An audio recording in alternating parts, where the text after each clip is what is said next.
இன்றைக்கி என்ன பார்க்க போகிறோம்னு பார்த்தீங்கன்னா 2022 குரூப் 2 ப்ரிலிம்ஸோடைய கொஸ்டின் தமிழ் கொஸ்டின் பார்த்துட்ருக்கோம். ஸோ இன்றைக்கி வந்து 71வது கொஸ்டின். ஓகே வாங்க பார்க்கலாம். இன்றைக்கி ஒரு 10 கொஸ்டின் பார்ப்போம், வாங்க பார்க்கலாம். யான் பெற்ற 71வது கொஸ்டின். யான் பெற்ற இன்பம் பெருக வையகம் என பாடியவர் அப்படின்னா திருமூலர். ஓகேங்களா. அடுத்து நந்தவனத்தில் ஒரு அண்டி அவன் 4-6 மாதமாய் குயவனை வேண்டி கொண்டு வந்தான் ஒரு தொண்டி அதை கூத்தாடி கூத்தாடி போட்டுடை தாண்டின்ற பாடலை யார் எந்த பாடல்னா கடுவெளி சித்தர். ஓகேங்களா. சித்தர்களில் ஆதி சித்தர் யாருன்னு கேட்டிங்கன்னா திருமூலர். Option C.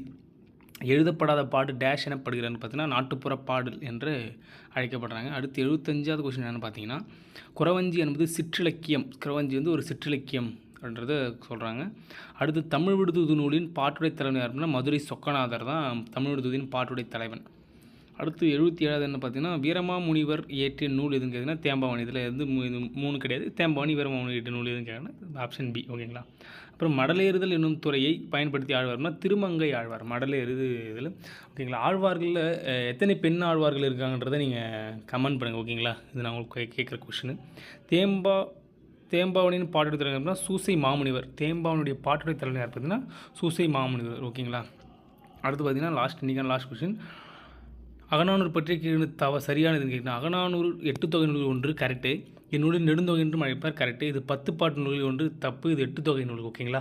இது புலவர் பலரால் பாடப்பட்டு 400 பாடல்களை கொண்டது அகநானூறு. ஓகேங்களா. ஸோ இன்றைக்கான 10 கொஸ்டின் முடிச்சு நாளைக்கு ஒரு 10 கொஸ்டின் பார்ப்போம். ஸோ ஏற்கனவே ஒரு 70 கொஸ்டின் போட்டிருக்கேன். 10 கொஸ்டினாக பாட்டாக சரி ஃபுல்லாக போட்டாலும் கொஞ்சம் நல்லா இருக்குது. அதனால் 10 பிரித்து போட்டிருக்கேன். ஸோ வீடியோ பாருங்கள். இந்த வீடியோ பிடிச்சிருந்தால் லைக் பண்ணுங்கள், ஷேர் பண்ணுங்கள், கமெண்ட் பண்ணுங்கள். தமிழன் டிஎன்பிசியை சப்ஸ்கிரைப் பண்ணுங்கள். நன்றி, வணக்கம். மீண்டும் சந்திப்போம்.